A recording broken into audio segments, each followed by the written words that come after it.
이 시간 함께 나눌 하나님의 말씀은 구약성경 출애굽기 35장 4절에서 9절의 말씀입니다. 출애굽기 35장 4절에서 9절의 말씀, 제가 하나님의 말씀을 봉독해 드립니다.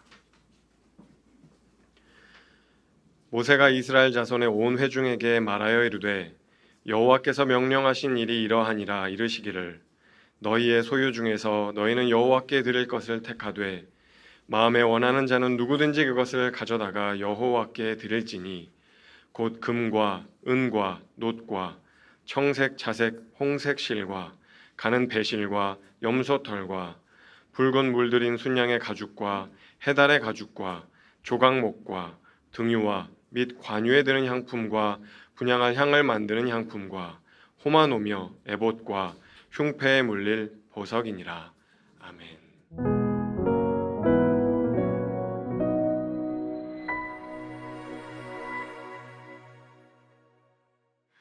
잘 지내셨죠? 네. 오늘 설교 제목이 조금 부담스러우시죠? 헌금이 아까운 사람들에게 라는 제목을 잡았습니다. 뜨끔 이렇게 생각하지 마시고 우리 헌금 생활이 신앙생활에서 꽤 중요한 부분을 차지한다고 보는데 어떤 마음을 가져야 하는가 하는 것을 생각해 보려고 합니다. 오늘은 은혜 받을 생각하지 마시고 그냥 이해한다 그렇게 생각하시면 좋을 것 같습니다. 이해를 하시고 앞으로 헌금을 하실 때마다 말씀을 생각하고 그렇지 내가 그 마음 가져야지 라고 하는 생각만 하시게 된다면 오늘 설교의 의미는 꽤 크다고 생각을 합니다.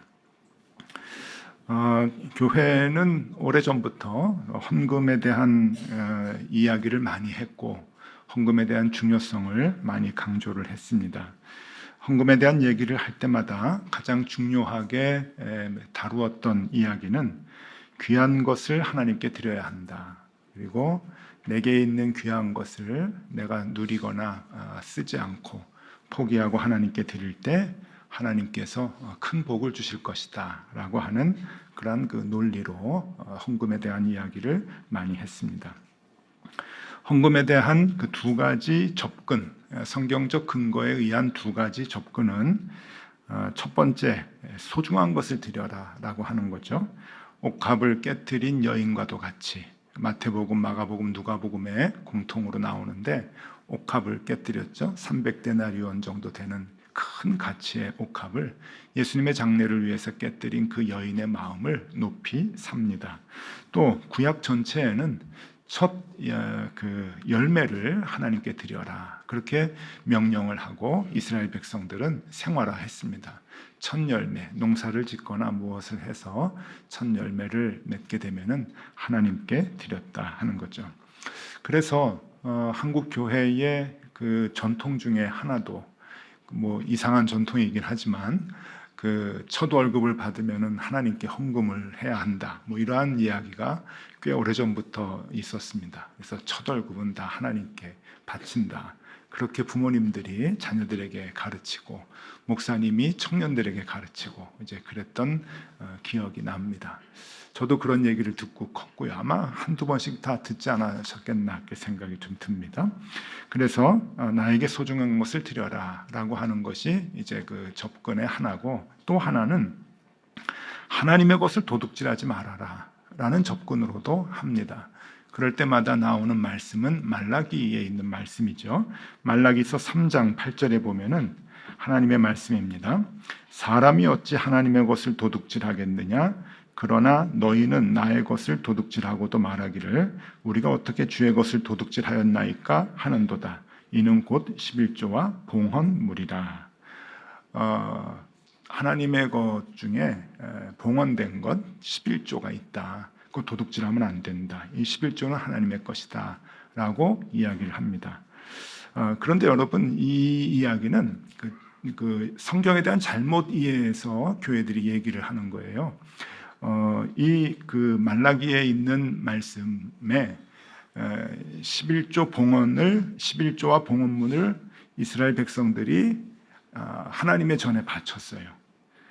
바쳤는데 그 바친 것을 제사장들이 빼돌렸습니다. 그러니까 하나님께 온전히 드려야 되는데, 백성이 드린 헌금이니까 하나님께 온전히 드려야 되는데 백성들이 빼돌렸거든요. 그래서 그 제사장들에게 주는 책망이에요. 이게 하나님께 드린 이 11조와 봉헌물은 하나님 것인데 왜 너희들이 도둑질 해가느냐라고 하는 제사장들에 대한 아주 하나님의 질책이죠. 그러니까 요즘 말로 하면은 목사님들이, 교인들이 헌금한 그 예산을 목사님 마음대로 막 쓰면, 인마이 포켓은 안 해도 자기 마음대로 막 여기저기 그냥 쓰고 그러면은 그 도둑질하는 거다라고 하는 그 책망을 하시는 말씀이에요. 이게 교인들에게 하는 말씀이 아니고 제사장에게 하는 말씀이죠. 그러면서 말라기 3장 10절의 말씀을 또 합니다. 만군의 여호와가 이르노라, 너희의 온전한 11조를 창고에 들여 나의 집에 양식이 있게 하고 그곳으로 나를 시험하여 내가 하늘 문을 열고 너희에게 복을 쌓을 곳이 없도록 붙지 아니하나 보라. 그러니까 이 제사장들에게 너희가 그렇게 믿음이 없으면 어떡하냐, 백성들이 낸 그 11조 예물로 성전의 곳간을 채워라, 성전을 운영해야 된다, 그거 도둑질해 가지 말아라 라고 하는 이제 그러한 그 말씀이죠. 어쨌든 이 한국 교회는 나에게 소중한 것을 하나님께 드려야 된다라고 하는 접근과 하나님의 것 도둑질 해 먹으면 안 된다, 11조 온전히 내야 된다, 그렇게 헌금에 대한 교훈을 많이 해 왔습니다. 근데 오늘은 뭐 그게 잘못됐다, 뭐 이제 그 잘했다 그런 게 아니라 우리가 좀 헌금 생활을 할 때 조금 더 근본적인 것을 생각해 보자라고 하는 겁니다. 오늘 금과 은을 바치는 이야기가 이제 나오는데 출애굽기 35장에 나옵니다. 이 출애굽기 35장은 지금 어떤 상황에서의 일인가 하면은 성막을 짓는 이제 과정입니다. 하나님께서 성막을 이제 지으라고 하셨죠. 성막을 왜 짓느냐? 우리가 지금까지 쭉 말씀을 드렸습니다. 금송아지부터 올라가잖아요. 금송아지.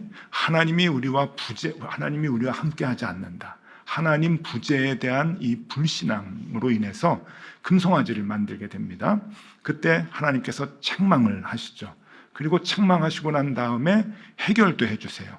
두 가지 해결을 하시는데, 하나는 내가 너희와 함께 할 것이다, 그러니까 성막을 지어라 라고 성막에 대한 이야기를 하시고, 또 하나는 일주일에 한 번씩 나하고 만나자, 그리고 안식일에 대한 제정을 하십니다. 이 두 가지가 이 하나님이 임재하지 않는다라고 하는 불신앙부터 이제 오는 건데, 그 중에 하나인 이 성막을 이제 짓기 시작을 하는 거예요. 그러니까 금송아지 사건이 다 끝나고 난 다음에 하나님께서 돌판에 말씀을 2번씩이나 다 주시고 난 뒤에 이제 본격적으로 성막을 짓는데, 이 성막을 지을 때 모세가 금과 은을 가져와라 그래가지고 금과 은을 가져와서 이제 성막을 짓게 됩니다. 오늘 5절 말씀입니다. 다시 읽어드릴게요.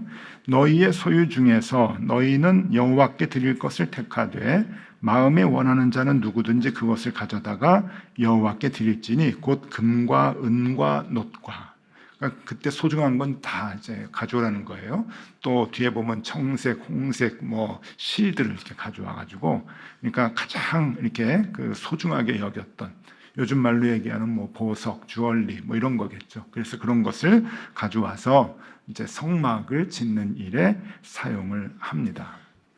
자, 금과 은을 내라고 그랬을 때 백성들이 많이 냈을까요? 안 냈을까요? 많이 냈습니다.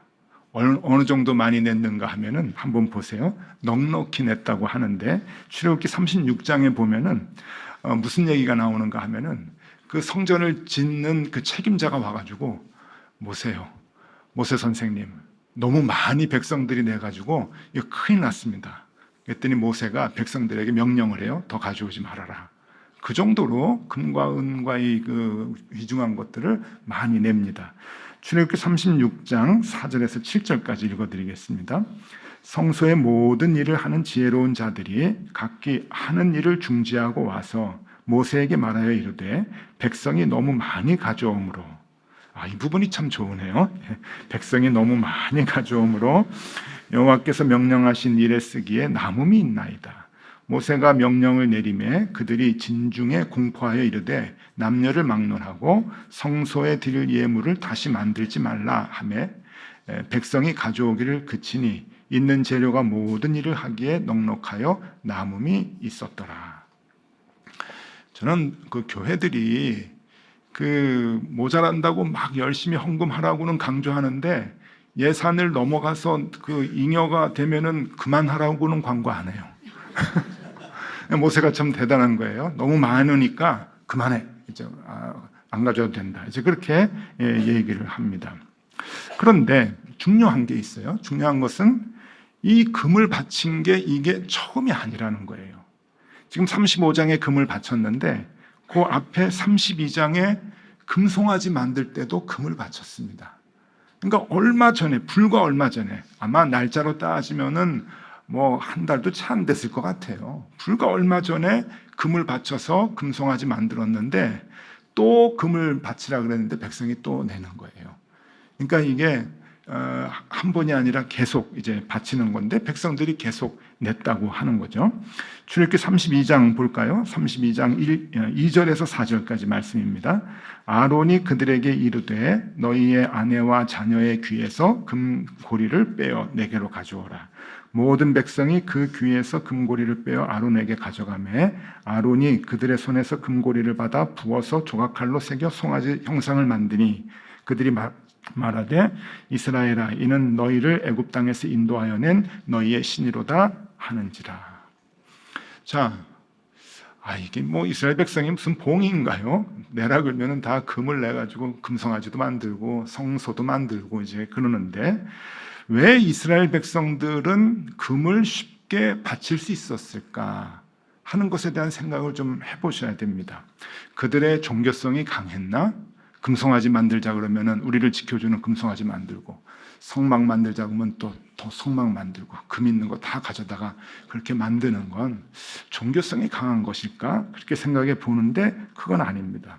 또 하나님을 믿는 강한 믿음이 있었기 때문일까?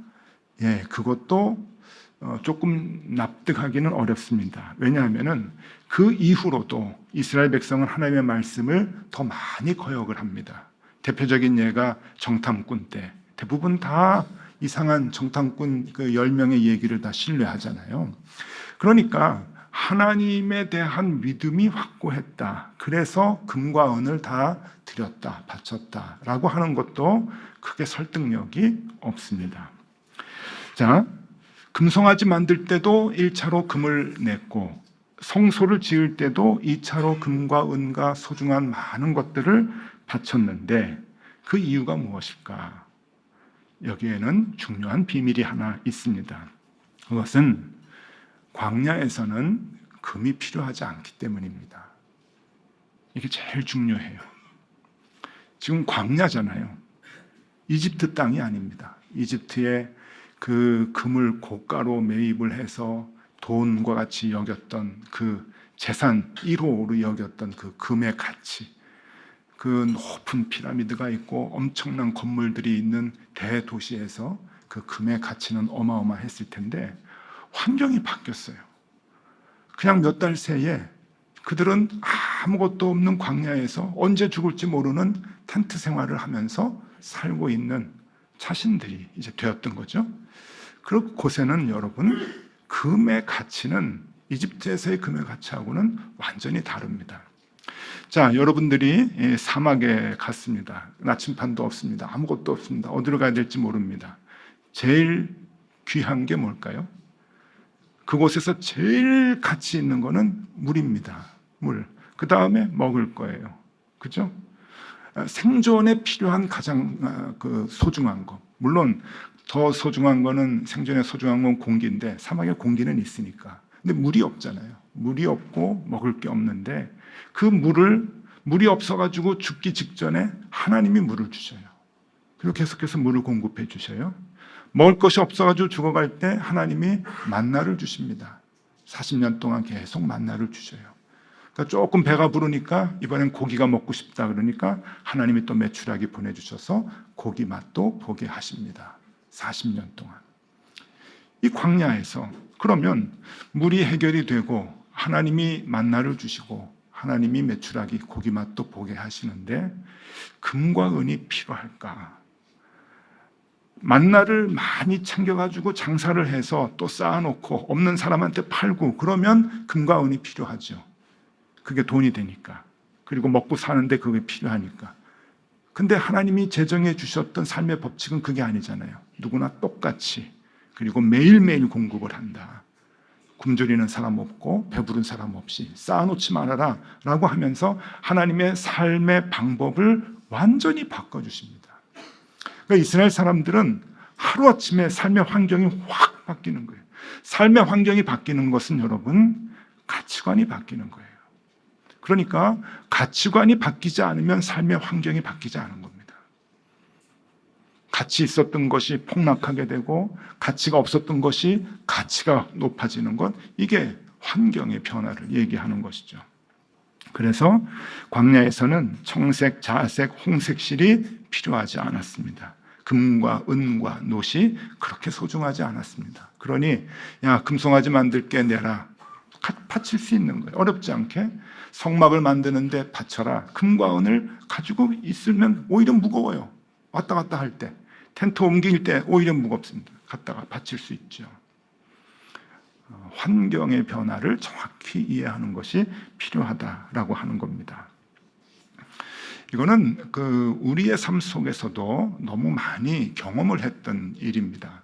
우리가 오래도록 환경의 변화가 없어서 그냥 우리가 갖고 있는 지금의 가치관이 고정화되고 있습니다. 지금 어떤 분들은 그거를 조금 우려하는 분들도 계시는데, 여러분, 우리가 갖고 있는 물질의 가치는 고정된 것이 아니에요. 영원한 것이 아닙니다. 그냥 우리가 영원하도록 지금 만들고 있는 것뿐이죠. 이것을 지적한 영화가 하나 있는데 작년에 개봉된 영화입니다. 콘크리트 유토피아라고 하는 영화인데 혹시 보신 분 계신지 모르겠어요. 이게 작년 8월에 개봉이 됐는데, 이게 어떤 영화인가 하면은요, 지진이 어마어마한 지진이 한국에 났습니다. 한국에 나가지고 모든 아파트, 모든 집이 다 무너졌어요. 그런데 어느 지역의 아파트 한 동만 이게 흔들리지 않고 그냥 이렇게 있는 거예요. 그래서 여기서 이제 일어나는 여러 가지 에피소드가 있는데 조금 이제 잔인하게 좀 접근을 했더라고요. 그러니까 서로 생존을 위해서 죽고 죽이는 헝거 게임이라고 하는 영화가 있는데 그 영화의 한국판이 아닌가 하는 생각이 좀 들어요. 이병헌 씨가 이제 주연을 맡았는데 연기는 잘했지만 조금 생각하기에는 조금 잔인한 그런 내용들입니다. 주인공들이 이제 나오는데 이 아파트가 무너지지 않고 겨울에 이제 지진이 난 거예요. 그러니까 다른 아파트가 다 무너졌는데 대부분 사람들이 다 죽고 깔려 있었던 생존자들도 있었을 거 아니에요. 그러면 이 생존자들은 이 건물이 멀쩡한 곳으로 다 이제 모입니다. 왜냐하면 살아야 되니까. 그 추운데 난방도 안 되고 다 무너진 곳에서 잠을 자면 얼어 죽으니까 살려달라고 이제 와요. 그래서 처음에는 그 사람들을 받아가지고 자기네도 물론 난방이 다 고장나고 전기가 안 돌아가지고 춥지만 그래도 방 안에 들어가서 같이 이제 먹고 자고 하다가 시간이 지나니까 먹을 게 떨어져요. 그러니까 원래 있었던 그 아파트의 주민들이 이제 회의를 합니다. 외부 사람들 다 내보내야 된다. 아니면 우리가 죽는다. 그러고서 외부 사람들을 아주 처절하게 내보내요. 그리고 그 다음에 다시 외부 사람들이 들어오려고 할 때는 거진 전투 같은 싸움을 합니다. 죽이기도 해요.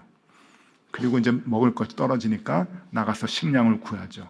다 무너진 데 가서 이제 슈퍼 같은 데 다 무너진 데 가서 다 먹을 거 이제 가져와 가지고 이제 생존한 사람들끼리 먹고, 그러면서 이제 인간의 군상, 이게 원래 마음들을 이제 표출을 해내는데 정말 저럴 수 있겠다 하는 생각이 드는 거예요. 거기에서 한 장면이 나오는데 이제 먹을 게 없잖아요. 먹을 게 없는데 그 아파트 밑에 넓은 로비 같은 공간에서 이제 장이 벌어지는 거예요.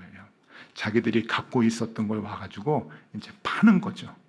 우리 집은 많으니까 이제 없는 사람하고 이제 파는데 주인공이 이제 가요. 아내에게 뭐 좀 먹여주려고 갔는데 과자 같은 걸 이렇게 팔고 통조림 같은 게 좀 있으니까 주머니에서 5만 원짜리를 이렇게 내가지고 살려 그러니까 그 장면 하나 보여줄게요.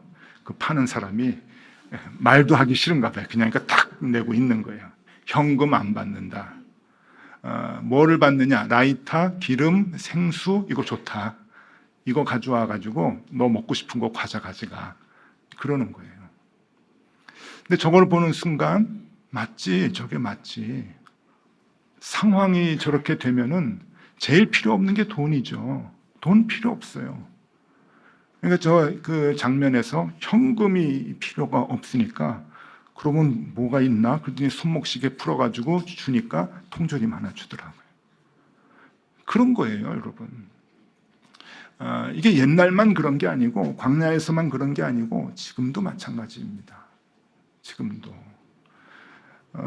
저희 아버지 늘 그 옛날 얘기 하셨어요. 술 한잔 드시면 이제 옛날 얘기 또 하고 이제 그러셨는데 한국 전쟁 바로 직전에 북한에서 이제 함경도에서 넘어오셨거든요. 못 넘어온 가족들은 나중에 한국 전쟁 중에 일사후퇴 때 이제 내려와 가지고 극적으로 남쪽에서 만나서 이제 함께 가족들이 사는데 저희 아버지는 사촌 형들하고 전쟁 바로 직전에 이제 넘어왔던 거예요. 그때는 휴전선이 아니고 이제 38선이잖아요. 38선. 거기에 북쪽에는 소련군이 지키고 남쪽에는 미군이 지키고 있었던 때인데 비교적 남쪽으로 넘어오기가 쉬웠다는 거예요. 그때 소련군한테 뭐 좀 하나 집어주면은 한 사람씩 가라 그랬는데 손목시계가 제일 인기가 좋았다 그래요. 그때 손목시계 하면은 옛날 북한 시골에서는 집 한 채씩 되는 가치였는데 집 한 채가 뭡니까? 그냥 사람이 살아야죠. 그러니까 그거를 구입을 해가지고 가는 거예요. 그래서 밤에 초소에 이렇게 38선 초소에 가면은 이제 누구냐? 이제 그러면 이제 당당히 가가지고 내려가려고 그런다. 그러고서 손목시계 하나 주면은 손목시계 차고 한 사람 내려보냈다는 거예요. 그래서 저희 아버지는 내려오셨습니다. 근데 저희 아버지 하는 얘기가 그 북한에 있는 사람들은 그 소련 군인들을 로스케라 그랬어요. 이게 무슨 뜻인지 모르겠어요. 한데 로스케 이제 그랬는데 이 로스케들이 거기 초소에 지키는 사람들이 손목시계를 이렇게 찼대요. 이렇게 자랑하고 그리고 또 무슨 얘기 하셨냐면은 이 사람들이 손목시계는 좋아하는데 무식해가지고 태압 감는 걸 몰라서 하루 이틀 지나서 시계가 쓰면은 고장 났다고 버렸대요. 그러니까 이제 여러 개 이제 뭐 차고 있는 거죠. 이제 그 얘기를 하셨어요. 그때는 가치가 없는 거예요, 손목시계가. 왜냐하면은 그냥 38선 넘어가는 게 더 소중한 거죠. 환경이라고 하는 것은 그 환경에 따라서 내가 갖고 있는 모든 것의 가치가 엄청나게 요동치는 거예요. 변화되는 겁니다. 자, 신앙생활에 있어서 중요한 것은 무엇인가 하면은 우리가 이 환경을 어떻게 보느냐라고 하는 게 제일 중요한 거예요. 내가 살아가고 있는 이 땅을 어떤 시각으로 보느냐라고 하는 것이 가장 중요하죠. 그리고 하나님은 우리에게 그것을 가르쳐 주시는 거예요. 이스라엘 사람들에게 광야의 40년은 이게 인생이다라고 하는 걸 가르쳐 주시는 것 아니에요. 출애굽기를 통해서 우리에게 오늘날 가르쳐 주시는 것도 우리가 살아가는 인생은 이와 같다. 광야의 삶이다. 우리가 가는 곳은 가나안 본향이 있다 하는 것을 우리에게 가르쳐 주시는 거 아니에요. 그러니 우리가 살아갈 때 내가 이 땅을 살아가는 이 곳이 광야의 삶과도 같다라고 하는 정확한 이해가 있을 때 그 뒤에 나오는 부차적인 것들은 자동으로 오는 거예요.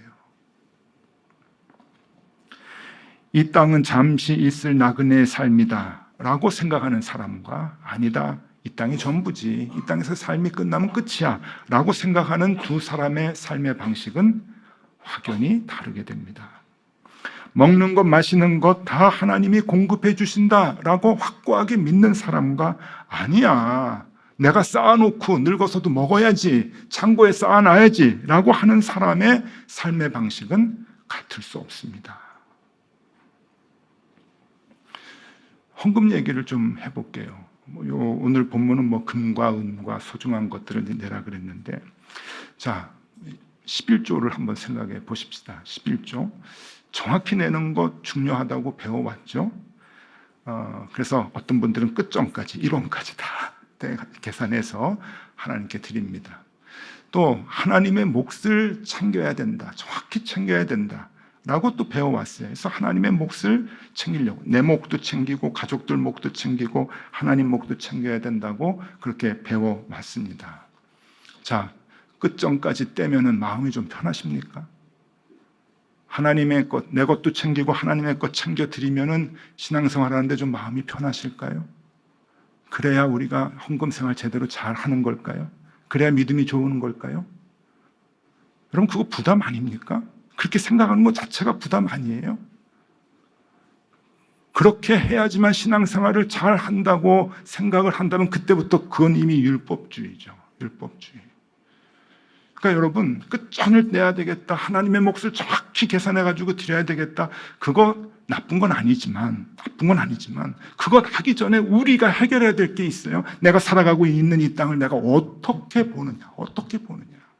그게 중요해요. 영원히 살아가야 될 것 같이 생각을 하고 이 땅에서 하나님 믿는 사람은 복을 받아가지고 잘 살고 편안하게 살아야 된다고 생각하는 사람이 끝전을 다 떼가지고 하나님께 11조 바쳤다고 편안하게 생활한다고 한다면 하나님은 기뻐하실까?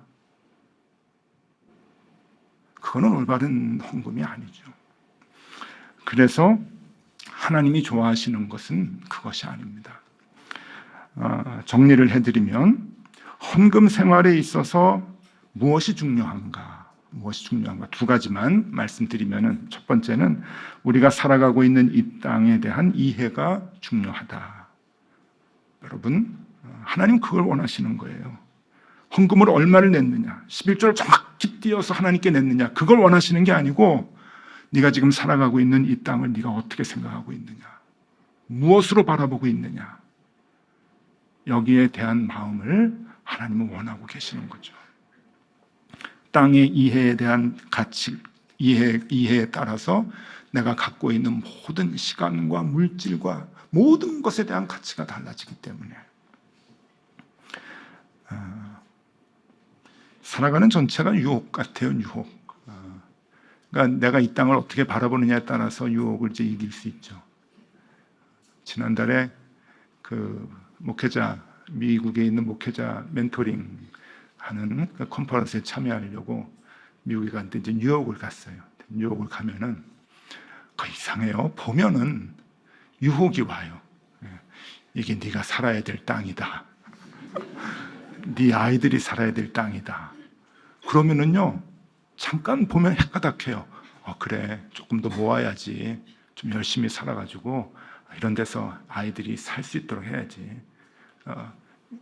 나는 못해도 우리 아이들이 조금 더 편안하게 살 수 있도록 해야지. 그 생각이 훅 들어오는 거예요. 그러면서 이 생각이 이제 들더라고요. 이스라엘 백성들이 이집트에서 살아갈 때가 그 마음이었겠다. 거기가 그 당시에 최고의 도시였잖아요, 이집트가. 그리고 우리가 알고 있는 그 피라미드, 가자의 피라미드가 그 당시에 있었어요. 그게 세워지고 난 다음에 1000년 뒤에 이스라엘 백성들이 들어간 거 아니에요. 이미 그게 어마어마한 건물들이 있었고 어마어마한 성들이 있었어요. 그곳에서 이스라엘 백성들이 살다가 아무것도 없는 광야 땅으로 간 거죠. 하나님의 메시지가 거기에 있는 겁니다. 네가 살아야 될 이 땅에 대한 이해를 해라. 너는 광야에서 살아라가 아니에요. 우리가 광야에서 살아야 된다, 그 메시지를 주시는 게 아니라 우리가 살아가고 있는 그 인생의 이 여정이 무엇인가, 우리에게 필요한 것들을 공급해 주시는 하나님, 그것을 우리가 알 수 있어야 된다고 하는 것을 가르쳐 주시는 거죠. 자, 두 번째, 헌금 생활에 있어서 무엇이 중요한가? 자원하는 마음이 중요하다. 자원하는 마음. 그래서 끝전 떼겠습니다. 하나님 목 정확히 계산하겠습니다. 이게 중요한 게 아니라 하나님은 자원해서 하나님께 드리는 것. 오늘 말씀 5절 다시 한번 읽어드릴게요. 너희의 소유 중에서 너희는 여호와께 드릴 것을 택하되 마음에 원하는 자는 누구든지 그것을 가져다가 여호와께 드릴지니. 마음에 원하는 자, 마음에 원하는 자. 자, 하나님은 의무적으로, 억지로 끝전을 떼서 의무적으로 11조를 드리는 그 분의 마음을 기뻐하시는 것이 아니라 만나와 메추라기 하나님이 주십니다. 나를 목마르지 아니하도록 생수를 주시는 분은 하나님이십니다. 그것을 믿고 고백할 수 있는 사람, 그것을 원하는 것이죠. 그것을. 그래서 우리가 헌금을 드릴 때마다 그 고백이 있어야 돼요. 여러분, 앞으로 이제 헌금 준비하실 때, 11조도 준비하시고 감사헌금도 준비하실 때 봉투에 돈을 넣으신다 그러면 항상 생각을 하셔요. 내가 살고 있는 지금 이 땅은 영원히 사는 곳인가, 아니면 본향을 가는 나그네의 길인가, 그거 생각하셔요. 나를 살 수 있도록 생수를 공급해 주시고 필요할 때마다 만나와 메추라기로 나를 살리시는 그 분은 누구신가? 열심히 일해서 돈 벌어 사는 내 손이 아니라 하나님이시다 라고 하는 것. 헌금 봉투에 헌금을 넣을 때마다 그 마음이 있어야 되고, 그 마음으로 하나님께 드릴 때 하나님 기뻐 받으시는 헌금이 된다 하는 겁니다. 앞으로 하나님 마음 기뻐하시는 헌금 생활하는 저와 여러분들이 다 되실 수 있기를 바랍니다. 기도하겠습니다. 주님, 출애굽기를 읽을 때마다 은혜가 참 큽니다. 출애굽기는 우리의 인생을 보여주는 말씀입니다. 내가 살고 있는 이 땅이 어디이며 내가 어디로 가고 있는지, 그리고 누구와 함께 걷고 있는지 우리로 하여금 깨닫게 하여 주시옵소서. 예수 그리스도 이름으로 기도드리옵나이다. 아멘.